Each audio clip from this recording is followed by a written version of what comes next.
Il y a une dansette convenable ce soir chez Bibi. Chloé, voici Cola. Cola, voici Chloé. Ah, moi, je suis complètement ridicule. Est-ce que je peux partir, s'il vous plaît? Oui, il faut rester, s'il vous plaît.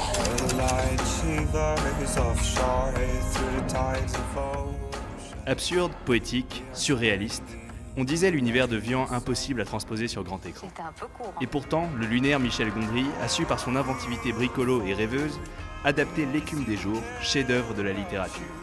Qu'en ont pensé les spectateurs le jour de sa sortie en salle? Qu'est-ce que j'ai pensé du film? J'ai trouvé qu'il y avait un dispositif incroyable pendant tout le long du film, et c'est un peu ce qui m'a dérangée. Je me disais, mais comment il a tourné tout ça? J'arrivais pas à cerner ce qu'il y avait d'animation, de technique, etc. et ce qui avait été tourné normalement, on va dire. Oh bah, c'est un film inracontable. Bah, il y a tellement d'effets spéciaux, de choses un peu étranges, bizarres. Hein. C'est magique, j'ai envie de dire. C'est vraiment un spectacle. Pour le cinéma, c'est rare quand je suis surpris, parce que je fais beaucoup au cinéma. Et là, c'est vraiment chaque image, chaque plan, c'est vraiment plein de magie dans les yeux. C'était très bien. J'aime beaucoup Michel Gondry et L'écume des jours. J'avais peur d'être déçue et c'est extraordinaire. C'est vraiment extraordinaire. Ben, c'est un film un peu compliqué. Hein.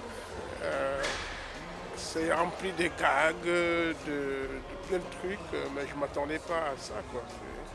Bon, la durée est déjà importante, très longue, 2 heures. En même temps, il y a des longueurs et d'un autre côté, on a envie de revoir faire des arrêts sur image pour détecter tous les petits détails, parce que c'est ça. Enfin, j'ai trouvé ce film hyper généreux, quoi, comme Gondry sait le faire. En plus, la distribution est formidable, parce qu'il y a Romain Duris, il y a Gad Elmaleh, il y a Audrey Tautou, donc oui, ça donne vraiment un relief en plus à l'histoire. Je ne vois pas d'autres réalisateurs qui auraient pu le faire aussi bien.